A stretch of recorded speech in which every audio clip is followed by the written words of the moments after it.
अल्हम्दुलिल्लाहि वहदहु वस्सलातु वस्सलामु अला मन ला नबिय्य बअदहु अम्मा बअदु फ़अऊज़ु बिल्लाहि मिनश शैतानिर रजीम बिस्मिल्लाहिर रहमानिर रहीम वमा अरसलना मिन क़ब्लिका मिर रसूल इल्ला नूही इलैहि अन्नहु ला इलाहा इल्ला अना फ़अबुदून। मोहतरम नाज़रीन, हमारे मुआशरे में एक सोच और फ़िक्र पाई जाती है जो कि दुरुस्त नहीं है, और वो ये है कि बस बंदों के हुकूक़ की तरफ ध्यान दो, अल्लाह ताला के हुकूक़ की खैर है। खामाज़ल्ला अल्लाह ताला के हुकूक़ में कैसी ही कोताही क्यों ना हो जाए, उसकी कोई फ़िक्र करने की ज़रूरत नहीं। अल्लाह ताला गफ़ूर रहीम है। इस जुमले में तो कोई शक नहीं और इस हकीकत में कोई शक नहीं कि अल्लाह ताला गफ़ूर रहीम है, और अल्लाह ताला की रहमत के बग़ैर कोई भी जन्नत में नहीं जाएगा। हम जितने मर्ज़ी आमाल कर लें, जब तक अल्लाह ताला की रहमत नहीं होगी हम कामयाब नहीं हो सकते। ये बात तो ठीक है, ये तो तमाम मुसलमानों का ईमान और अक़ीदा है। लेकिन इससे जो पहली बात है और जिसके नतीजे में हम ये फरमाते हैं वो बात दुरुस्त नहीं कि अल्लाह ताला के हुकूक़ में जैसी मर्ज़ी कोताही कर लें, माज़ल्लाह उसके साथ शिर्क कर लें, उसकी इबादत ना करें तो खैर है। वो इसलिए ये दुरुस्त नहीं कि अल्लाह ताला ने सूरतुल अंबिया में फरमाया है कि हमने जो भी रसूल भेजा, ए नबी सल्लल्लाहु अलैहि वसल्लम, आपसे पहले उसकी तरफ यही वही की कि मेरी इबादत करनी है, मेरे अलावा कोई माबूद नहीं।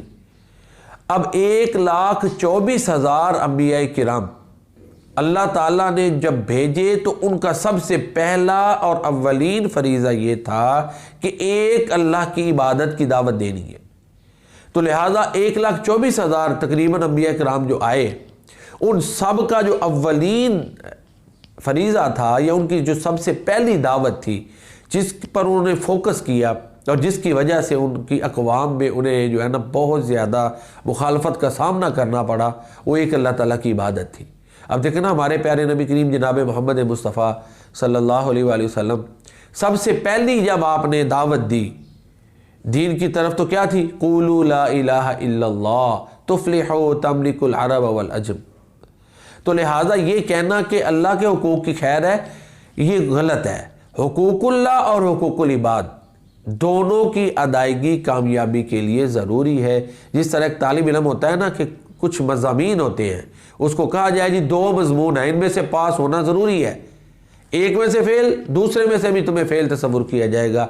यही हाल है हुकूक़ुल्लाह और हुकूक़ुल इबाद की अदायगी में कि एक अल्लाह के हुकूक़ की अदायगी भी फ़र्ज़, लाजिम और ज़रूरी है। उसमें भी हमें कोताही नहीं करनी चाहिए।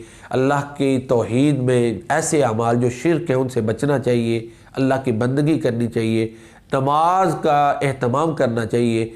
प्यारे नबी करीम सल्लल्लाहु अलैहि वसल्लम आखिरी वक़्त था, रफ़ीक़ आला से जब आप मिलने जा रहे थे, इस दुनिया को छोड़ रहे थे, वफ़ात का वक़्त था, अल्लाह ताला से मुलाकात का वक़्त था, तो उस वक़्त आप पे जब गशी तारी होती थी, होश आता था, तो एक ही बात पूछते थे, असल्लन नास, क्या लोग नमाज़ पढ़ चुके? लिहाजा अल्लाह के हुकूक़ की अदायगी, उसकी इबादत ये भी अदा करना लाजिम है। अल्लाह ताला हमें मोतदिल और एतदाल पसंदाना सोच अपनाने की तौफ़ीक़ अता फ़रमाए। वमा अलैना इल्लल बलागुल मुबीन।